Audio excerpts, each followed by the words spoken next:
se eu tenho substâncias que atuam em um mesmo órgão, ou seja, então a primeira premissa que eu tenho que ter é: deixa eu olhar meu ambiente de trabalho e verificar se esse trabalhador pode estar exposto a várias substâncias. Isso é fácil, não é? Você vai lá e olha as N substâncias que ele pode estar exposto. Lembrando, aqui não quer dizer que tem que estar misturado no mesmo produto. Pode ser produtos diferentes.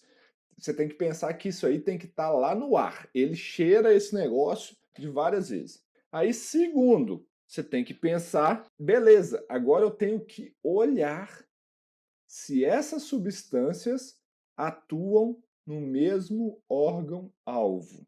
Como, por exemplo, sistema nervoso central. Se essas várias substâncias atuarem no sistema nervoso central, eu não posso considerar o limite delas em separado. Eu tenho que considerar a mistura, o limite da mistura. Então vocês têm que ficar muito atentos a isso, porque senão ferra o negócio.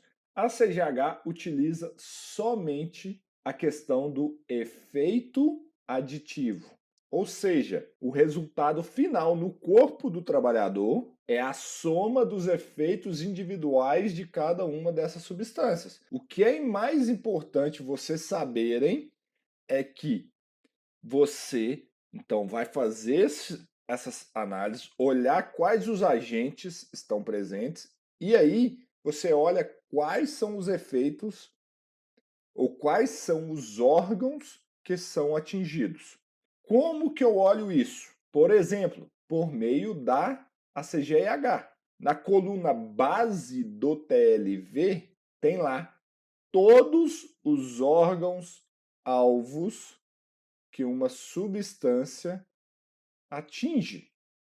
Por exemplo, na coluna base do TLV da CGH tem lá, por exemplo, irritação do trato respiratório superior, irritação dos olhos, dano ao sistema nervoso central, dano ao sistema reprodutivo masculino.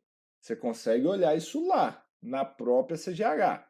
E aí você tem que ter uma tabelinha contendo o agente, o limite e quais são os órgãos que ele atua. E aí você tem que cruzar. Substância 1 atua em qual órgão que a substância 2 atua, que a substância 3 atua, que a substância 4 atua. Você vai ter que mapear isso. E aí você tem que considerar o efeito final, o efeito da mistura. Porque, igual eu falei para vocês, tem a questão do efeito aditivo.